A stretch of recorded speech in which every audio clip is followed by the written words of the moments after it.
Afin de réviser l'expression écrite, je vous propose le sujet suivant qui va nous permettre d'analyser le travail et d'expliquer le travail qu'on doit faire pour travailler, pour rédiger une rédaction, un essai acceptable. Commençons par lire le sujet. Certains pensent que la modernité a causé des dégâts énormes dans le monde. Partagez-vous ce point de vue. Exprimez votre opinion dans un texte argumentatif appuyé par des exemples précis. Si on vous propose un sujet pareil le jour du concours, qu'est-ce que vous devez faire? Comment allez-vous travailler? La première chose à faire, bien sûr, n'est pas rédiger. C'est la dernière étape de notre travail. La première chose à faire, c'est comprendre le sujet. Savoir exactement qu'est-ce qu'on nous demande de faire. Pour cela, il faut souligner les mots-clés. Il faut redire autrement la thèse du sujet pour après comprendre ce qui nous est demandé. Donc, commençons par les mots-clés. Ici, on parle d'un thème bien précis, c'est-à-dire la modernité. La modernité, c'est le monde moderne dans lequel nous vivons à travers les exploits scientifiques, économiques, sociaux, etc. Qu'est-ce qu'elle a causé, la modernité? Elle a causé des dégâts énormes. Le synonyme du mot dégâts, qu'est-ce qu'un dégât? On parle de dégâts, on parle de destruction importante dans le monde. La première partie de notre sujet, c'est l'assertion ou bien l'affirmation.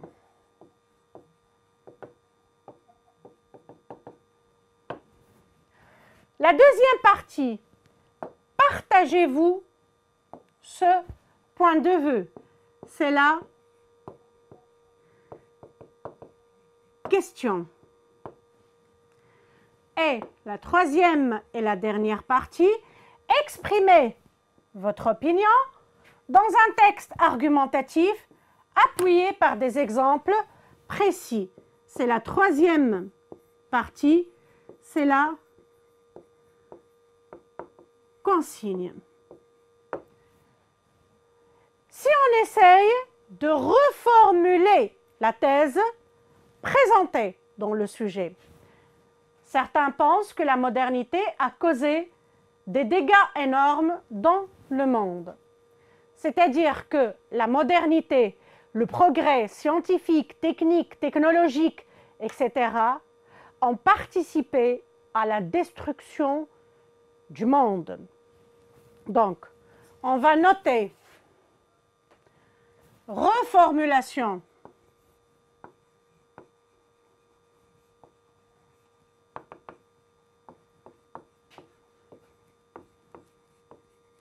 de la thèse, le progrès, la modernité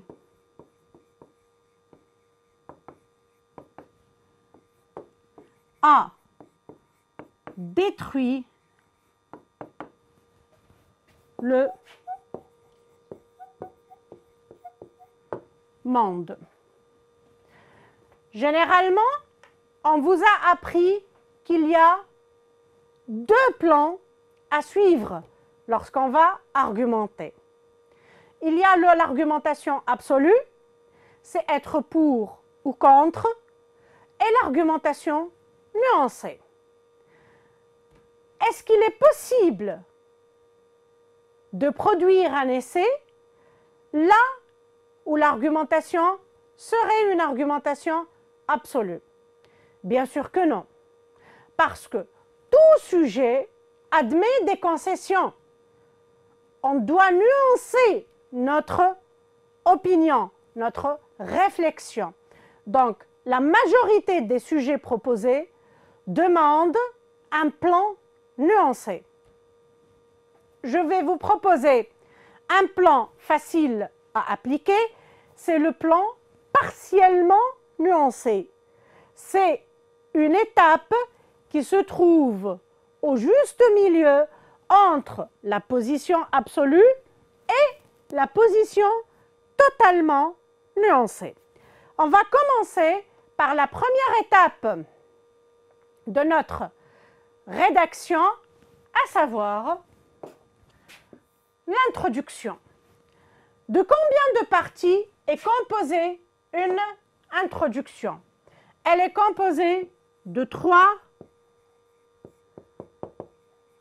parties. La première partie, c'est une introduction générale. Cette introduction générale serait en relation avec le thème. La deuxième partie de votre introduction, c'est l'introduction du sujet proposé.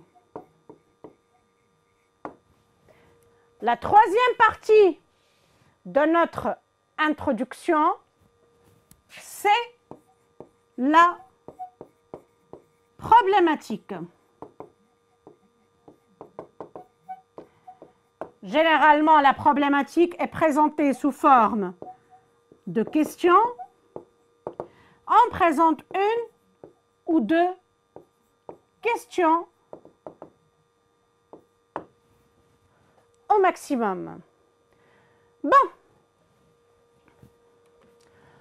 Pour rédiger une bonne introduction, on a introduit le thème, on a introduit le sujet et on a introduit la problématique. Seulement, qu'est-ce qui nous manque? Il faut assurer la liaison entre l'introduction générale et l'introduction du sujet, et puis entre l'introduction du sujet et la problématique. Pour cela, on doit faire appel aux articulateurs logiques. Exemple, on peut introduire le sujet suivant, donner l'introduction générale, introduire le sujet et présenter la problématique. Donc, comme je vous l'ai dit, il manque la liaison entre ces 3 parties pour ne pas présenter des blocs, de petits paragraphes qui sont présentés sous forme de blocs. Il faut qu'il y ait une cohérence entre les différentes parties de l'introduction. Pour cela, on peut employer plusieurs articulateurs logiques.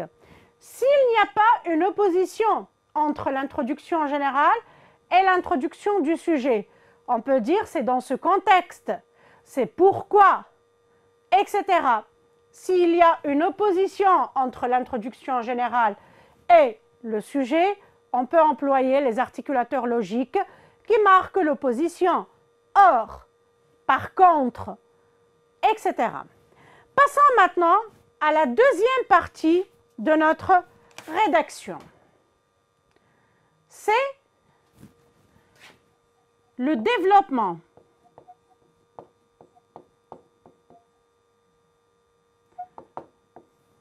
Le développement est composé de 2 parties. Là où il y a un déséquilibre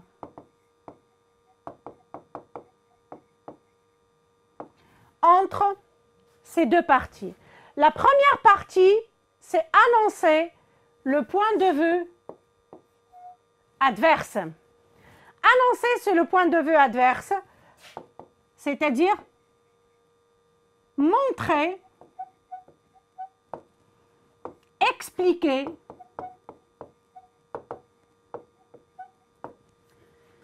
qu'il y a un autre point de vue opposé au mien. Et donc, on va le justifier, par exemple, par un argument et un exemple. La deuxième partie de notre développement, c'est le développement de notre point de vue personnel. C'est-à-dire, on doit annoncer clairement notre opinion personnelle et la justifier. C'est la partie la plus importante de la rédaction. C'est là où on doit présenter, par exemple, 3 arguments et 3 exemples. Pour assurer la liaison entre la première partie et la deuxième partie du développement, on parle de la transition. Qu'est-ce que la transition? C'est le passage de la première partie, c'est montrer qu'on a terminé l'analyse de la première partie et qu'on va commencer l'analyse de la deuxième partie. Donc, la transition,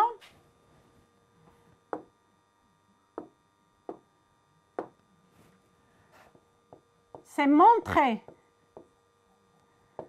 qu'on a terminé l'analyse de la première partie et qu'on va commencer la deuxième partie. Comment pouvons-nous faire ce travail?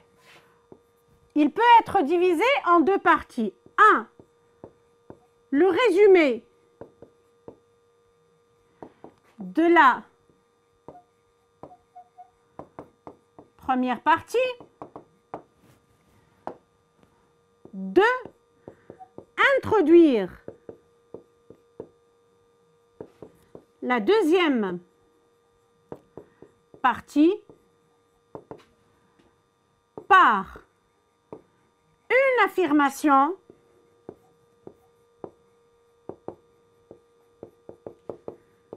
ou une question. Après avoir terminé ce plan, on parle du plan partiellement nuancé, c'est le plan le plus simple. C'est le plan là où on montre notre point de vue, là où on exprime notre point de vue et on le justifie, mais aussi en donnant des concessions, en montrant qu'il y a d'autres opinions qui diffèrent de la nôtre. Après avoir bien sûr terminé le développement, qu'est-ce qu'on doit rédiger? Bien sûr, on doit rédiger la conclusion. La conclusion. De combien de parties est composée une conclusion? Généralement, de 2 parties. La première partie, c'est le résumé du développement.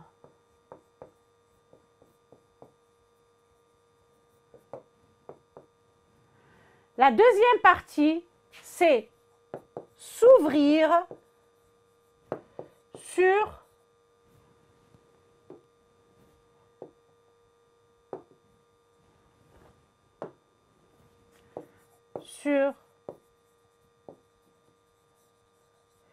un autre sujet à travers une question. La première partie de la conclusion est obligatoire. On doit conclure, on doit terminer le sujet. On peut, pour conclure, employer l'articulateur logique pour conclure en guise de conclusion, par exemple. Et la deuxième partie est facultative, c'est-à-dire si on a exploité tous les aspects du sujet dans le développement, donc s'il n'y a pas un autre sujet sur lequel on peut s'ouvrir, il n'est pas nécessaire de travailler cette partie. Maintenant, pour assurer ce qu'on appelle la cohérence de la rédaction, à quoi devons-nous faire appel pour que notre rédaction soit fluide, soit cohérente, pour qu'on n'ait pas des blocs, des paragraphes sous forme de blocs. Bloc 1, c'est l'opinion adverse. Bloc 2, c'est le point de vue personnel. Bloc 3, c'est la conclusion, et ainsi de suite. Bien sûr, on doit faire appel aux articulateurs logiques. Qu'est-ce qu'un articulateur logique? Donc, on appelle les articulateurs logiques, on les appelle aussi des mots de liaison, des liens logiques. Leur rôle, ils servent à assurer les articulations et la progression d'un texte. La progression, c'est le fait d'avancer dans le raisonnement. Et l'articulation, c'est la relation entre les idées, les arguments. Les connecteurs logiques sont des mots indispensables pour exprimer clairement une idée, pour écrire un raisonnement, pour argumenter. Et là, je vous présente un tableau, là où il y a des exemples d'articulateurs logiques pour introduire, pour marquer l'addition, pour introduire la cause, l'explication, pour introduire la conséquence, le but, l'opposition, la concession, l'illustration et l'exemple, c'est-à-dire comment introduit-on l'exemple. On peut dire par exemple, notamment,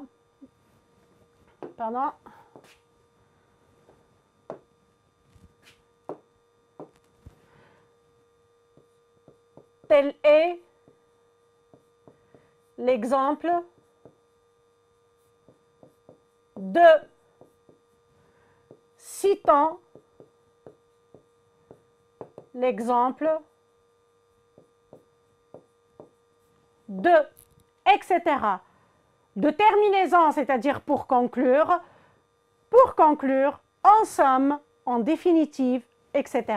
Donc, vous avez tout le temps pour lire le tableau et prendre quelques articulateurs logiques qui peuvent vous aider à assurer la cohérence d'un texte. Pour assurer la progression de votre raisonnement, on peut employer en premier lieu, pour commencer, d'abord, tout d'abord, et donc on va d'abord, ensuite,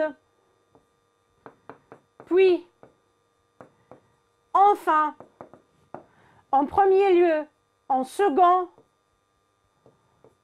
lieu, en troisième lieu, et finalement, etc. Ici, c'est pour additionner et pour alterner. Donc, vous avez tout le temps pour lire le tableau et prendre quelques articulateurs logiques qui peuvent vous servir le jour du concours. Je vous remercie pour votre attention. J'espère que ça a été utile pour vous et à bientôt.